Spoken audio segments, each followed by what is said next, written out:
The sound of frantic shouting, piercing camera flashes, and sudden commotion at Incheon International Airport on September 11, 2025, shocked thousands present.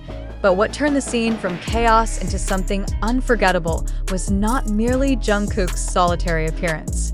It was the image of Jimin, his closest brother-in-arms, breaking down in tears, his voice trembling, his expression raw and unguarded, as Jungkook walked away. Why did Jimin cry so intensely, and what does this moment reveal about the unspoken pressures, fractures, and mysteries surrounding BTS's future? Eyewitnesses describe a moment that seemed ordinary at first. Jungkook, dressed in casual, understated clothing, a cap pulled low, a black mask concealing most of his face, and a backpack slung over his shoulder, moving briskly through the terminal, surrounded by hybe staff and tight security. But amid the security cordons and screaming fans, one absence rang louder than any chant or camera click. Jimin, who had been spotted earlier in the same terminal, was suddenly missing from Jungkook's side.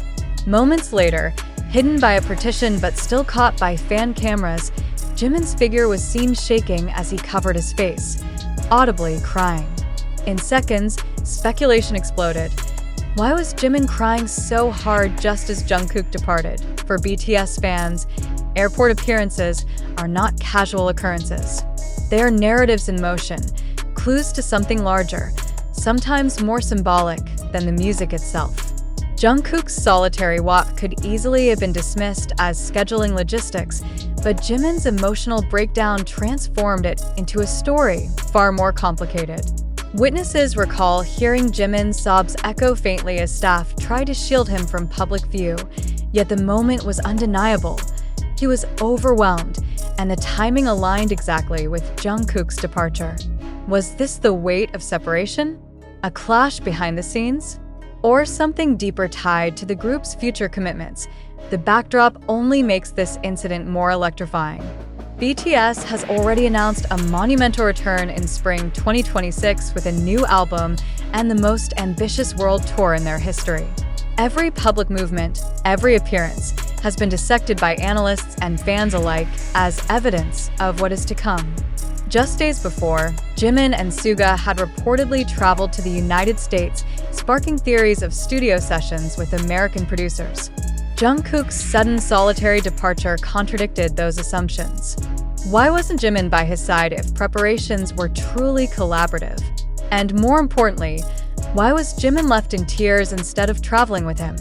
Those who follow BTS closely understand the emotional depth between Jungkook and Jimin. For years, their bond has been portrayed as unshakable, brothers beyond the stage, anchors for one another in times of crisis. Their joint appearance on the travel variety show Are You Sure? Captivated audiences precisely because of their effortless chemistry, their candid vulnerability, their comfort in each other's presence. When the second season was confirmed, fans assumed they would travel together again. The reality at Incheon, however, suggested a disruption. Why would producers, or the members themselves, risk creating confusion by separating their movements? And why would Jimin react so emotionally if the separation was merely logistical? Observers point to Jungkook's recent struggles as another piece of the puzzle. He has openly admitted to personal challenges, including health issues and relentless pressure, revelations that only humanized him more in the eyes of fans. His masked appearance could easily be interpreted as protection, either physical or symbolic. But to see Jimin crying as Jungkook departed adds another layer. Was Jimin crying out of worry for Jungkook's health? Was this a brother watching his friend leave under circumstances too heavy to bear? Or was it something more personal, a sign of tension behind closed doors? What makes this episode resonate so strongly is not the lack of answers, but the magnitude of questions it raises. Fans have already flooded social media with theories, turning "Why was Jimin crying?" into a global talking point. Some argue it was the emotional strain of balancing group and solo obligations, pointing to the delicate dance BTS has always performed between unity and individuality. Others suspect a deliberate strategy designed to stir speculation and amplify anticipation for the 2026 comeback. But skeptics push back. Would hybe truly risk exposing such raw emotion as part of a marketing rollout? Or was this, in fact, an unplanned rupture, a crack in the armor of unity BTS has carefully maintained for over a decade? The emotional gravity of Jimin's tears cannot be underestimated. Fans worldwide have long interpreted the group's public gestures as symbolic. When Jimin placed a steadying hand on Jungkook during a recent appearance, the gesture was hailed as proof of solidarity amid media attempts to paint Jungkook as unstable. Now, his tears tell a different story, one that suggests loss, fear, or even conflict. Could this be the storm before the calm? Or is it a reflection of the immense weight both men carry as leaders, not just in music, but in the expectations of millions? Industry analysts tread carefully.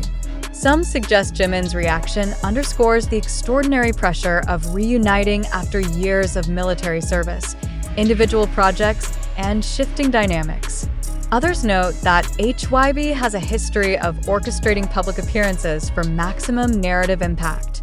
To see Jungkook alone while Jimin visibly crumbled may not be coincidence. It may be choreography of a different kind, designed to spark the exact speculation dominating headlines today. But the question lingers. Even if it is strategy, what toll does it take on the individuals at the center? The incident has split fans. One group believes Jimin's tears are evidence of his empathy, his role as the emotional anchor of BTS, unable to contain the pain of separation.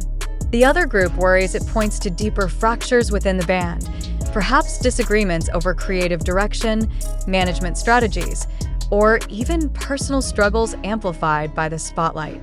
Both interpretations only fuel the mystery further, as no official narrative has emerged to explain the tears.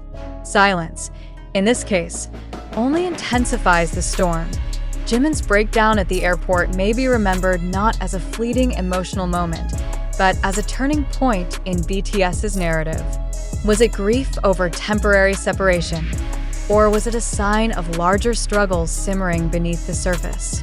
With their global comeback looming, every movement, every absence, every visible tear carries the weight of symbolism. Jungkook's solitary stride and Jimin's audible sobs have become more than isolated events. They are emblems of uncertainty, sparks that ignite a wildfire of speculation. What is undeniable is this: the world is watching closer than ever. Jimin's tears were not just personal, they became public, immortalized in fan videos and media reports, and now they serve as both a warning and a promise. A warning that even the strongest bonds can show cracks under pressure. A promise that whatever unfolds next will be scrutinized with an intensity no other group on Earth has ever faced. And so the question remains, echoing louder than the chaos that day at Incheon. Why did Jimin cry so hard as Jungkook walked away? Until the truth emerges, that single moment will remain one of the most haunting symbols of BTS's uncertain yet electrifying future.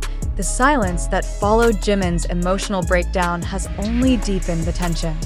In global fan communities, the incident is being replayed frame by frame, analyzed with the intensity of a courtroom investigation. The angle of Jungkook's stride, the tremor in Jimin's shoulders, even the attempt by staff to obscure his figure, all of it has been cataloged as evidence in the growing debate. Was this simply the human cost of fame, the raw pain of two friends forced apart by conflicting obligations? Or was it the carefully measured exposure of a moment meant to ignite precisely this frenzy? What makes the scene even more striking is its contrast with Jimin's recent public demeanor. Weeks earlier, he was seen leaving hybe headquarters with a stoic expression that fans described as unreadable. That image now sits uneasily beside the tears at Incheon. Together, they paint a picture of a man carrying burdens too heavy to mask, a stark reminder that idols, no matter how polished their image, remain human beings under extraordinary pressure. For many, this is what makes the event at the airport so unforgettable. It was unscripted, unshielded, and brutally real. Meanwhile, Jungkook's silence only intensifies the mystery. He walked briskly, his face hidden, offering no sign that he even registered Jimin's emotional state behind him. To some, this stoicism is proof of professionalism, a refusal to let private emotions spill into public chaos. To others, it is the most unsettling part of all, a sign that something unspoken has come between them. If BTS has built its empire on unity, then even the suggestion of distance becomes a seismic event. As the countdown to 2026 continues, one fact is unavoidable. Jimin's tears have already reshaped the conversation around BTS's return. They have transformed routine speculation into existential questions about the group's bond, their resilience, and their future.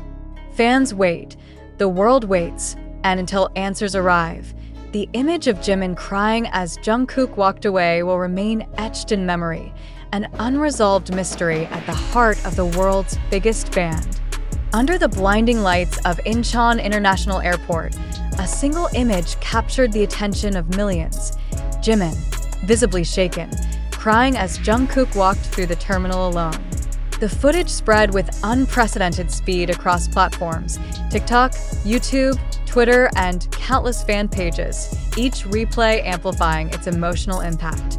But beyond the surface of this highly charged spectacle, one question echoes relentlessly. Was this moment truly authentic, or was it an orchestrated display designed to manipulate public attention? The answer is far from simple. On one hand, the rawness of Jimin's visible emotion defies the conventions of idol management, where vulnerabilities are carefully shielded and appearances tightly controlled. Would any company allow one of its most valuable figures to be seen crying uncontrollably in such a public, uncontrolled environment? Or does precisely that irregularity lend credibility to the event, suggesting it was unscripted, unplanned, and brutally human? Conversely, should we suspect that the very public nature of the moment was intentional, a deliberate gesture staged to generate exactly the frenzy now unfolding worldwide? Such questions cannot be avoided. Every frame of Jimin's tears and every silent step of Jungkook's departure has been examined as though it were forensic evidence. Some analysts argue this was the spontaneous eruption of emotional strain, an unavoidable byproduct of the extraordinary pressures surrounding BTS's long-awaited reunion. Others counter with an unsettling possibility. Could it be that what we witnessed was carefully manufactured, a performance of vulnerability crafted to maximize engagement and extend the group's hold on the global conversation? If so, what does that say about the boundaries between authenticity and spectacle in the modern entertainment industry? The responsibility of interpretation now falls upon the viewers themselves. Do fans accept the moment as real, a glimpse into the human costs of fame, or do they acknowledge the possibility that they are participants in a larger narrative, one carefully engineered by unseen strategists? Is Jimin's breakdown the raw expression of brotherhood and strain, or is it a calculated image placed into the public eye to sustain speculation until BTS's 2026 comeback? This uncertainty raises profound questions about the way we consume information in the digital era. Social media thrives on immediacy, amplification, and repetition, often at the expense of verification.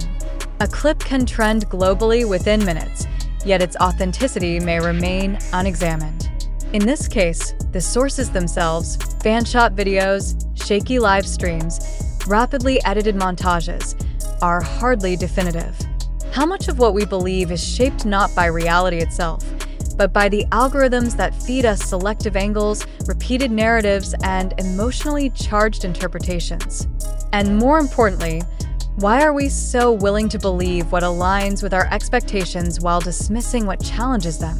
The emotional gravity of the scene compels us to reflect on another dimension, the ethics of exposure. If Jimin's tears were genuine, should they have been broadcast to the world, dissected by millions, and endlessly repackaged for online consumption? What responsibility do fans and media outlets bear in turning private pain into public spectacle? Conversely, if the moment was orchestrated, should audiences feel manipulated for their loyalty, their emotional investment transformed into currency for engagement metrics and promotional strategy? Where does sincerity end and exploitation begin? To confront these dilemmas, one must adopt skepticism not as cynicism, but as protection. Every viral moment carries within it a dual possibility, that it reflects truth or that it reflects artifice. In this instance, the absence of official explanation, combined with the immediacy of viral spread, leaves us in a space of uncertainty.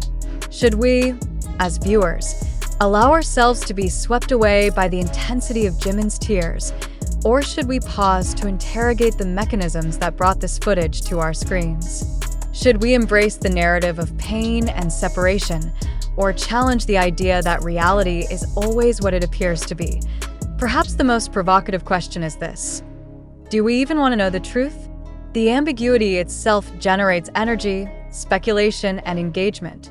Fans dissect every movement, media outlets produce endless commentary, and the cycle of attention continues unabated. If the truth were revealed, that the tears were staged, or conversely, that what is the role of the critical thinker? Should we become investigators, demanding evidence before belief? Should we accept that in an era of viral information, perception itself may carry more influence than truth? Or should we step back entirely, refusing to grant emotional energy to events whose authenticity cannot be verified? As the debate intensifies, the airport incident becomes less about Jimin and Jungkook themselves and more about the audience that consumes them. What does our reaction reveal about us?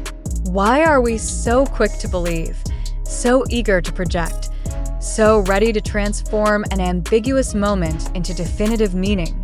Are we complicit in the creation of spectacle by refusing to question, or are we victims of an industry that thrives on keeping us uncertain?